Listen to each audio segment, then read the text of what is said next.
A very good afternoon to all of you. I would like to start with a one-liner song. Zindagi gale laga le, zindagi gale laga le, हमने भी तेरे हर एक गम को गले से लगाया है ना zindagi. So why this song? This session is all about realization of self and life beyond. Good afternoon and namaskar to one and all present here. Amity School of Communication now presents Stay Tuned, powered by Poribes Foundation. The theme is Unfiltered, Reclaiming Self in the Age of Algorithm and Post-Truth Distortions. Before introducing our illustrious panel, a few words about our sponsor, Poribes Foundation. Poribes is an NGO which works for underprivileged women and children. They are committed to breaking the silence around menstruation through awareness campaigns, educational initiatives, and community outreach programs from rural to urban areas, both digitally and physically. Through their initiative Amar Mewala, they are striving to break myths and taboos surrounding menstruation, promote menstrual hygiene awareness, support adolescent girls to continue their education with dignity and confidence. Their tagline goes, menstruation is not a taboo, it is power, it is life. Today we are extremely honored to have with us associate ourselves to this social cause in Expressions 2026. We have with us Dr. Dibyendu Kumar in our extreme right corner, eminent neurosurgeon and founder president of Poribes Foundation, as one of our panelists. We want a round of applause. He is presently HOD of neurosurgery at Manipal Hospitals. Dr. Rai is also attached to Manipal Hospital, Salt Lake, Nightingale Hospital and Woodland Hospital, Kolkata. Would like to call upon our Dean Sir, Professor Dr. Akash Muni, to felicitate Dr. Rai.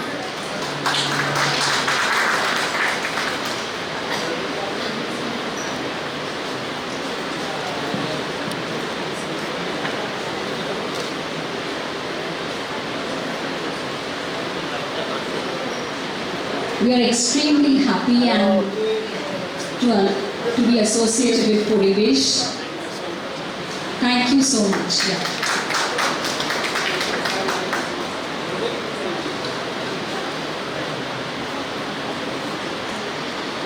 To introduce our Dean Sir, Sir, you can have a seat. Dr. Muni is an accomplished academic leader and media professional with over 15 years of experience. He has worked with the Times of India and DNA. Now he is an honorary director at J Times USA and consultant with the Times Group India. He is also attached to them on Institute of Management Technology and Hull Business School in Dubai. Sir, Dr. Rai, I would like you to felicitate our Dr. Muni, sir.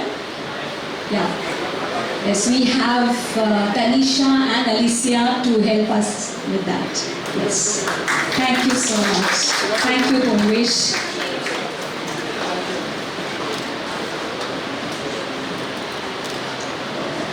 To be there because you'll be felicitating others. Now we would like to introduce Gargi Guhathakurta, the news editor TV9 Bangla, with 30 years of exposure in leading media houses in various senior positions as a journalist, the only lady in the panel. So must have a big round of applause.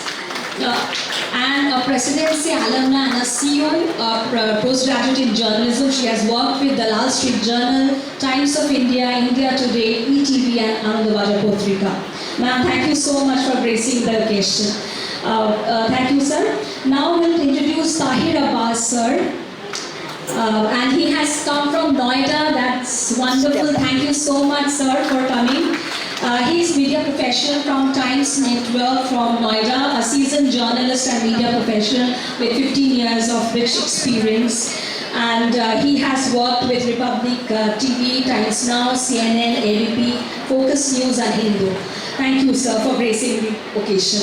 Now we'll introduce someone who has always been literally a call away in all our education pursuits of ASCO-Kol, Joydeep and Joydeep Gupta, who is a veteran journalist with over 2 decades of experience, evolving from reporter to editor, and currently he serves as the editor of News Sense. He's the founder of Media Skills Lab, an educational research institute that focuses on media literacy, fact-checking, AI, data journalism. Thank you so much, Joydeep, for coming.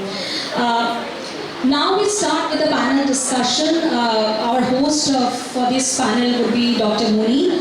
The theme is we live in an era where identities are increasingly curated by lines of code and our reality is shaped by fractured truths. When algorithms decide what we see and post-truth narratives blur the line between fact and feeling, the authentic self can easily get lost in the noise. Our panel will explore how we can resist the pressure to perform for an interface and find a way back to a version of ourselves that is raw, honest, and most importantly, unfiltered. Let's dive in our theme, Unfiltered, reclaiming self in the age of algorithm and post-truth distortions. Over to Dr. Muni. Thank you. Thank you, Moumita ma'am, for giving me this dais to interact with the students. Can I get you?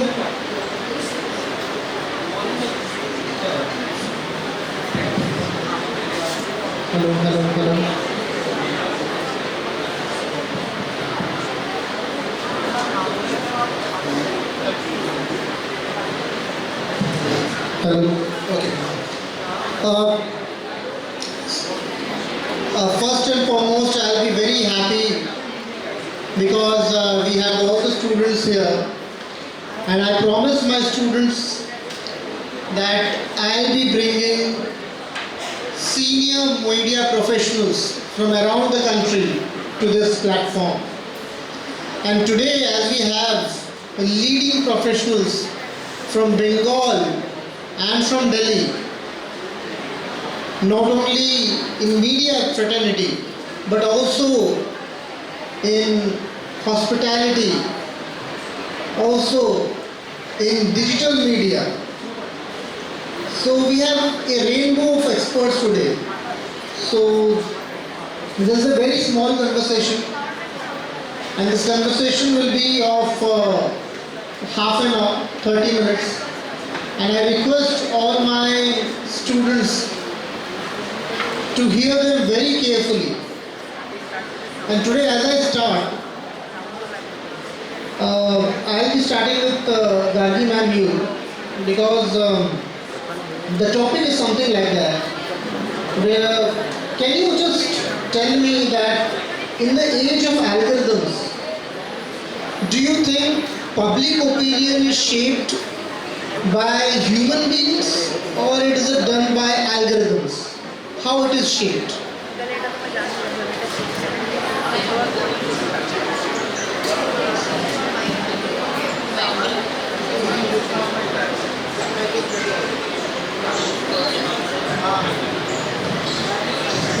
Am I audible?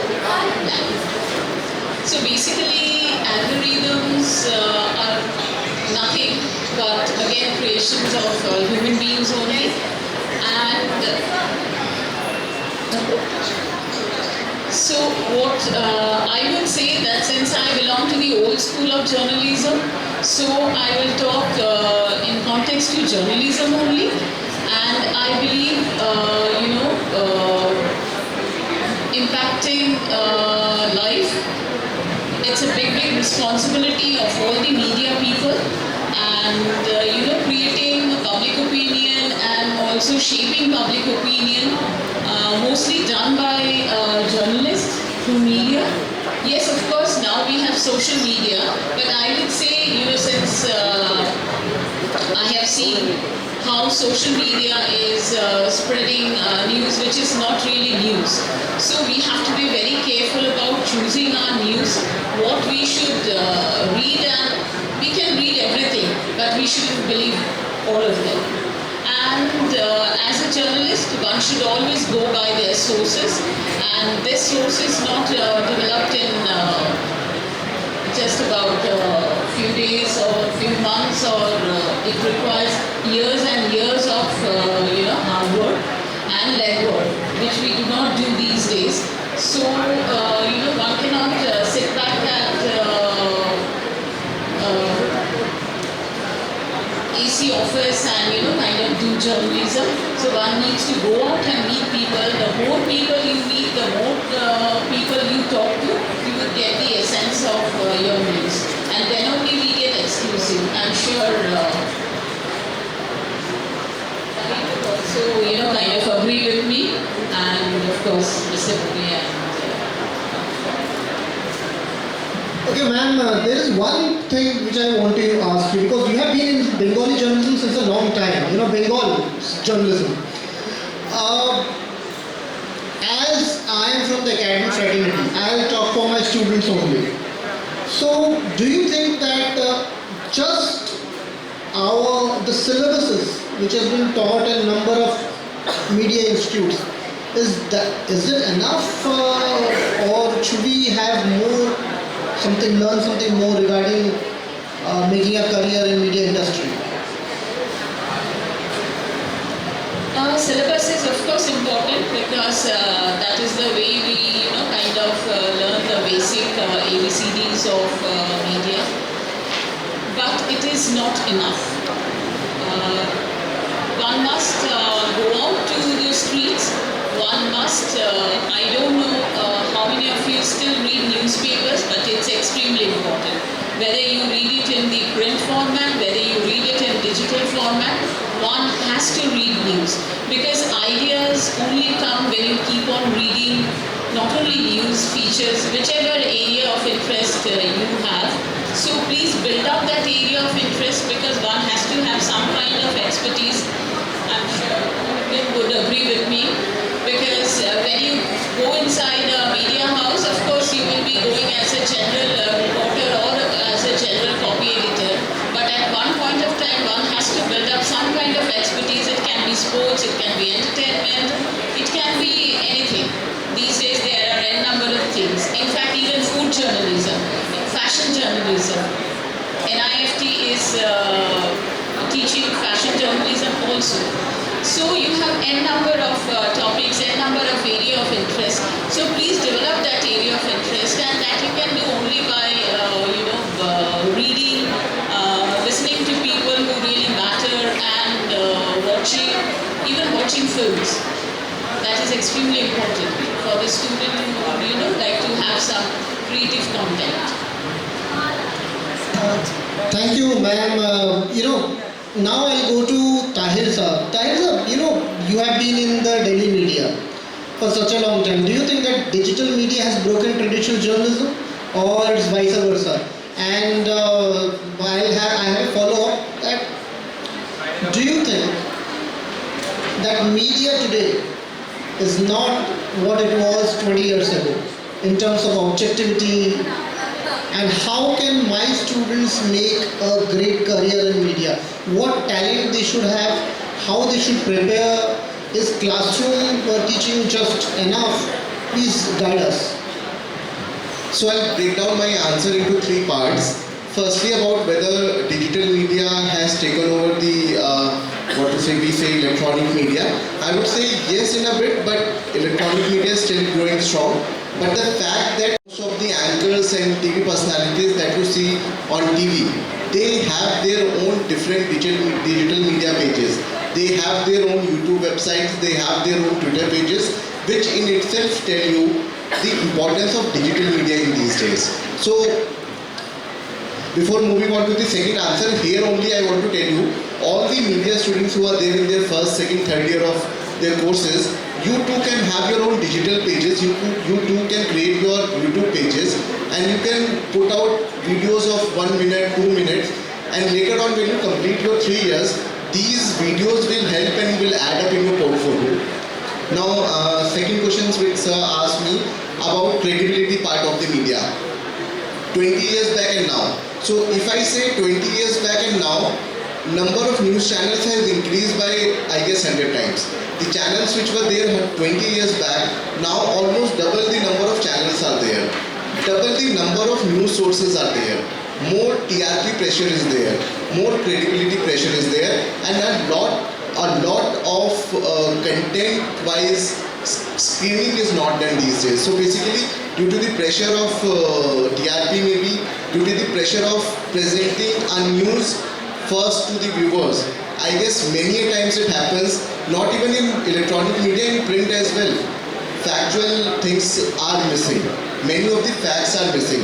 But the best part here these days is that the masses are vigilant. So any fake news, any news that is not correct, that is highlighted in a way or the other on the social media, and any reputed and good news channel, if it comes across any fake news that it has spread, then that fake news is, that particular channel does apologize for that fake news. They do run a disclaimer saying that we ran a wrong news and we ran a fake news. So no harm in accepting your mistakes. So I guess that's the second part of my answer.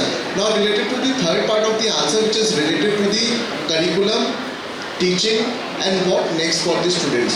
So here I would have a view in the esteemed panel, which might be a bit in terms of views that you say, maybe I am playing the devil's advocate here, but I feel a lot still needs to be done. We do receive many interns, many trainees, many new hiring people who come from colleges, who come as freshers who don't have experience, and who directly come from their college to our offices to work. So the basic difference I feel is 3 years, 4 years, 2 years, whatever our course duration is, more and more practical experience should be imparted to the students. Theory, okay, fine, it's fine. Theory should be there. But the practical implications of our media newsroom, the pressure that we undergo, if that pressure the students can see now only, means in the first year, if the colleges can have more and more internship programs, if the college can have more and more newsroom programs, in fact not only students, if the teachers can also go out and attend maybe a program every 6 months in a reputed news channel, I guess that would augur very well for any particular organization or any university, because what will happen is teachers are like candles, they will burn themselves, they gain experience from the pressure and the things they see in a news organization, they'll come back and teach their students. Same way the things which students will learn from their teachers, they'll also go to news channels, they'll see, and then they'll give their 100%. So this industry and university collaboration is very important according to me, and that is the way forward. Thank you, Tahir sir, for such insightful information. And this brings me to Joydeep ji. Joydeep ji, are media students trained enough for fighting AI-generated misinformation and disinformation? Is it? See, we have to first understand the nature of our job. As a journalist, we all know that it is not like any other white-collar job or any other professions. We are basically, journalism is something which is practical oriented. We learn from our field visits, we learn from our experiences, and accordingly we evolve.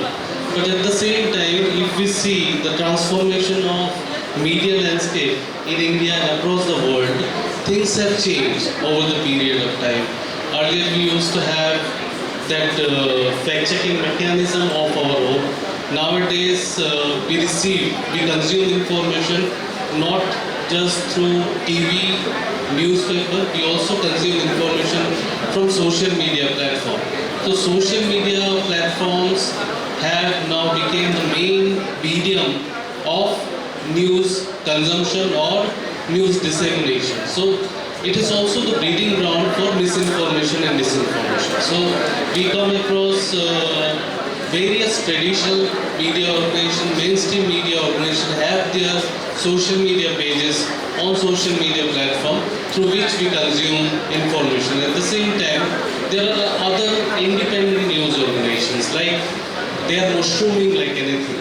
Say for example, anyone can have a Facebook TV, anyone can have a Facebook channel, YouTube channel, and they are disseminating constantly the huge amount of information that we receive every day.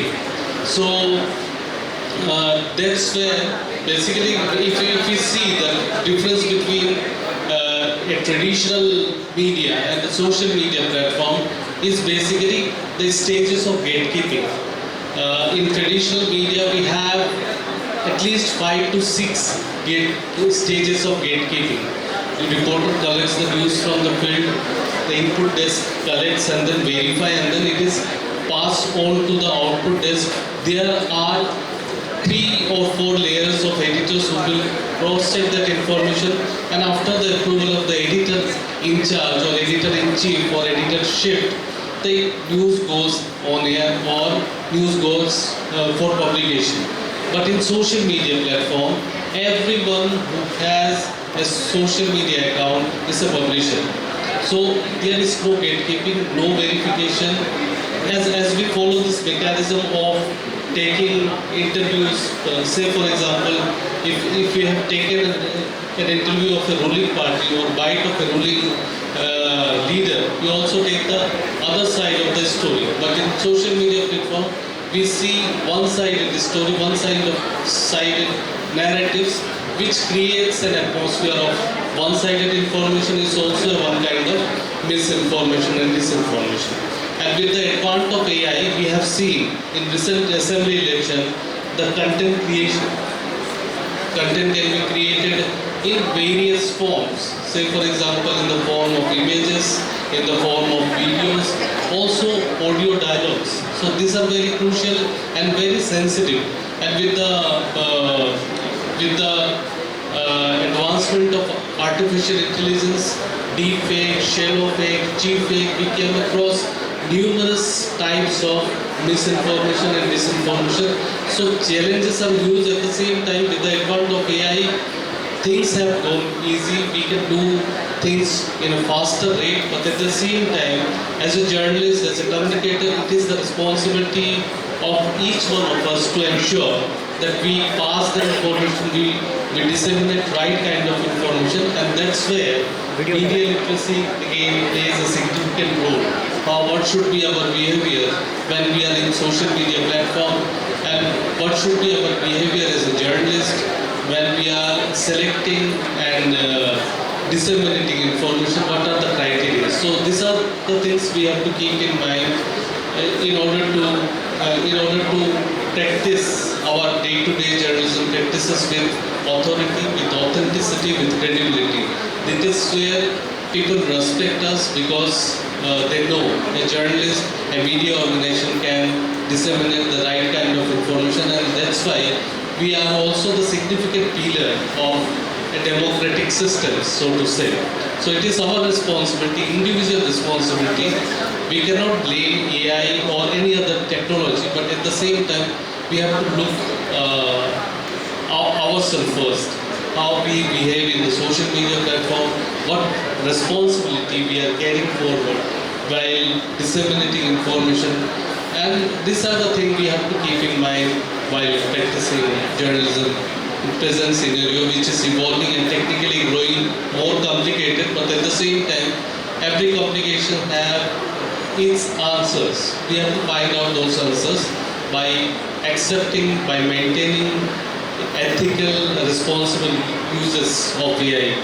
We have also, with AI growing so fast, we also have to consider what are the ethical considerations we have to keep in mind. What should be the responsible AI uses? Say for example, recently IT Act has been changed, and from 20th February, certain guidelines have been provided by the government of India as according to the rule. We have to be very transparent while creating any kind of content, whether it be a video content, whether it be an image. We have to provide disclaimer. We have to be very transparent about what tools we have used, while creating this particular content. We all know that the most popular format that people accept is reels that are comprising of 30 to 40 seconds at the most. So we have to be very crucial. We have to be very focused on what kind of disseminate, what kind of information we are providing and what way we are providing those information. Very true. As you were talking about AI and misinformation, Dr. Roy, you are a neurosurgeon. So, when we go to our digital media networks, be it YouTube, Instagram, Twitter, we see one type of news and that same content is poured upon us, like polarized content, be it from right, left, anyway.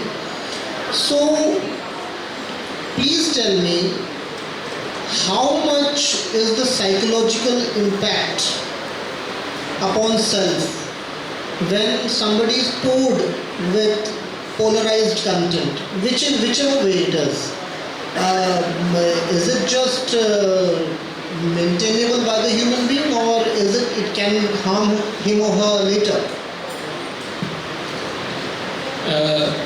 Thank you for asking this question. It's a very pertinent question. I'll take you back 80 years to the Nazi times. And if you remember those times, Goebbels had his media machine then, and he was pouring out propaganda on the German people. Of course, a large section was influenced, but there were people who were balanced, still kept their calm, and did what they thought was right. As educated people in today's era, when we have access to information which can be more balanced, we know, most of us know the sources, and we know where we are more likely to have a right-wing propaganda and where we are more likely to have a left-leaning propaganda. It is for us to assimilate what both offer and then draw our conclusions. Somebody has asked me once, in the age of digital media, electronic media, do you think print media will be, outlived? I said, the thing about print media is, when you read a newspaper, you don't read the news only, you read the incisive analysis on the editorial pages. You can draw your conclusions from that. You don't need to believe everything. But that teaches you to think, that teaches you to analyze. As human beings, we are above other living beings because of our ability to analyze information. The crux of assimilating the information is also analyzing it to maintain your sanity and draw your own conclusions that will make you the human being you are. Otherwise, you turn into one of those people who were influenced by the Nazi propaganda machine. Very true, sir. Very pertinent information. Thank you for all the insights. I'm sure my students will be introspecting upon that. I have one last question to both the eminent journalists here, media personals here. Ma'am is from TV9 Bangla and sir is from Times Now. So this question actually one of my students gave me. And it is very small and simple question. What they should do so that they get a very good career at your genre of journalism, like be it Bengali journalism, be it English journalism, what they should do? Again, I'm sure most of you, when you think of television, audiovisual journalism, most of you must be interested in becoming an anchor, so that everybody sees you, can recognize you on the streets. But please remember, anchors are no more only anchors. They have to be journalists. They have to be reporters. So, of course, while kind of trying to be part of audiovisual media, please practice in front of the mirror with a roll of paper or newspaper, just holding it as a microphone, and then talk, and then see whether your expression, you are liking the expression you are seeing on the mirror. This goes for the the physical part of it. And for the content part, please go through newspapers, please go through news, so that when the PCR asks you a question, or when the PCR has a breaking news, you can actually relate to it and do it without TP. TP is the teleprompter. You will not have teleprompter always. When the PCR says this is just one-liner breaking news we have, so you have to talk on that at least for 2 minutes. Then what would you say? You cannot repeat one sentence again and again. So you have to be connected to the reality for all the happenings which is going around you. So that's it. Or else one cannot just be an anchor or journalist, whichever way. So one has to be a journalist to be an anchor. Please do not think anchoring is just anchoring, just going through the news, reading news from the teleprompter. That is no more happening, because the anchor has to go out on the streets also. When, in fact, the last election we had used all our anchors on the streets, on major campaigns, on major events, and journalism is not all about a very glorified thing. It's not only glamorous, because people think only about the glamour. It's a lot of hard work and effort also. Thank you. Very true. Tahir sir, Madhav sir was here under the Howrah Bridge during this Bengal elections. He's a prominent anchor. He was here with us in the Ganga. So, as you said, you're right. So I would say, rightly said by ma'am, that in the first month of any student who enrolls in a mass comm college, 90% of them want to become news anchors.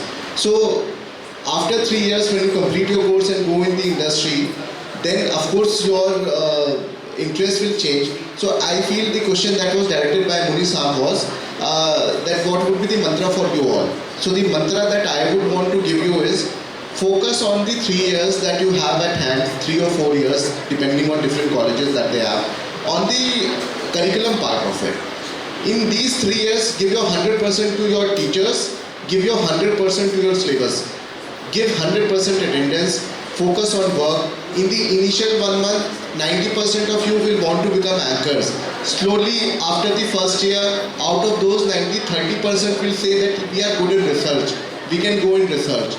Second year, another 30% will say that we are good in writing. So maybe not an anchor, but I can become a writer, I can become a producer in a news channel. Then again in the third year, just like people who are here who are doing camera, 20% will again walk out saying that I'll do camera. I am from the production team, my technical part is very good. So initially having a dream that I want to become an anchor is very nice. But once you complete your 3 years, after the end of the 3 years, at least you people should have 2 or 3 fields which you feel I have that inherent talent. For example, I'll give my example. I was very good in interjection. Means if there's an interview going on and if you ask me to ask any counter question to that particular guest, I'm very good in interjection. I can give n number of questions and I can interject. So this was the quality that I developed and I actually realized in myself in the 3 years of my career, of my college. So the same thing you people will have to realize, give your 100%, realize your 3 dreams that you want to become, and then trust your teachers. The way they teach you, you people are definitely going to succeed in the industry. Thank you. Thank you. Because of paucity of time, I have 2 questions and I want a one-liner answer for this question. Joydeep sir, how my students will fight fake news? A question to you. And Roy sir, how my student will be dealing with fake news psychologically? One-line answer. First and foremost thing, don't make any haste. Whenever you receive any kind of misinformation or disinformation, if it seems doubtful, then first thing is not to panic. If it is asking you to forward it and then share or click a link, don't do that. Stay first and then start your own mechanism. We call it basically, first you have to check whether this information, from where the information is coming to you. If the source is correct, then the information is bound to be correct. The credibility of any information, any news depends upon the credibility of the source. So it is very crucial and very important to check the source first. Do your own investigation, check whether this information is correct or not. Do a simple search, Google search, to find out if you come across any video, describe the video in 3 to 5 keywords on Google and search whether there are any such information available on internet or not. And then check if still you are not able to verify the information, you can check with the experts, check with the seniors, check with your teachers. And then if you find information correct, then you can share. And we all know information grows over time. So wait and watch. If such thing comes up vibrantly, you can anyway find out. Otherwise, don't make any haste while dealing with any kind of misinformation, disinformation or malinformation. I would start by saying evaluate your source, evaluate the source of the information. Try to find, that evaluated that from a counter source and then draw your conclusions. Do not, believe on a single source of information.